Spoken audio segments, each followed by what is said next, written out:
मी आता बनवत आहे पनीर आणि राजमाची रस्सेदार भाजी। आता तेल टाकले, तेल गरम होत आहे। त्याच्यामध्ये मी थोडीशी राई टाकत आहे। राई तडतडल्यावर थोडंसं जिरं, हिंग घातल्यास अतिउत्तम, पण आता हिंग नाही आहे माझ्याकडे। आणि हे वाटण आहे। हे वाटणामध्ये थोडंसं खोबरं, कांदा, लसूण, थोडेसे धणे जिरे पूड आणि कोथिंबीर हे सगळं ह्याच्यात टाकायचं।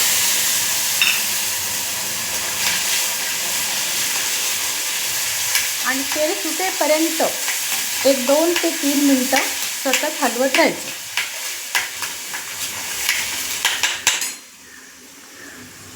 बघू शकता तेल सुटेपर्यंत मसाला आता मी ह्याच्यात तेलामध्ये भाजून घेतलेला आहे।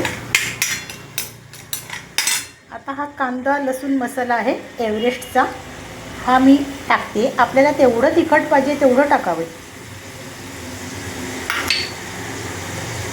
तसंच मी हळद तर घातली आहे, पण किंचित थोडीशी घालते। थोडं धणा जिरे पूड, थोडं काश्मीरी लाल तिखट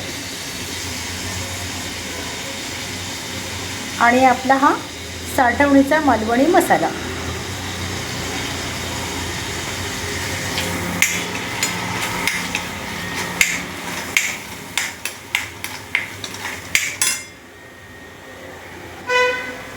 पाव चमचा गरम मसाला पण आहे एव्हरेस्टचा। हे सगळं आपण एकत्र करावे।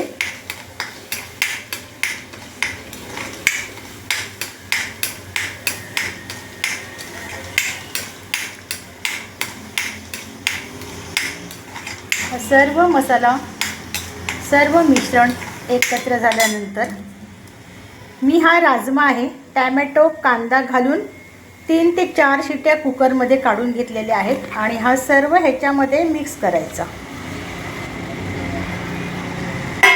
हे सर्व वाटण माझं कच्चंच आहे, भाजलेलं नाही।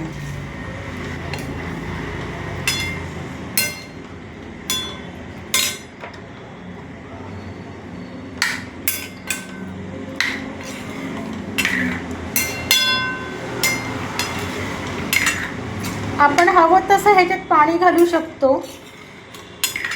रस्सा करायचा असेल तर पातळ, सुकं करायचं असेल तर मग तुम्ही पाणी न घातल्यास अतिउत्तम। पण भाकरी बरोबर खायचं तर असंच खा, भाताबरोबर खायचं तर मग पाणी घालायला लागेल। आता एक उकळी आलेली आहे आणि कलरही एकदम भन्नाट झालेला आहे लाल काश्मीरी मिरचीमुळे। आता किंचित आपण ह्याच्यामध्ये साखर घालूया आवडल्यास। राजमा उकडताना मी मीठ टाकलेच आहे, पण तरी पण थोडंसं किंचित मीठ।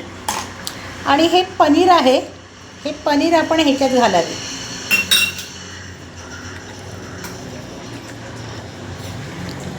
आणि अगदी 5 मिनटं ठेवून, 5 पण नाही 2-3 मिनटात गॅस बंद करायचं। हवं तर भाकरी बरोबर खा, पोळी बरोबर खा किंवा भाताबरोबर खा। राजमा पनीर मसाला स्पेशल। सगळं कसं झालं आहे हे बघा।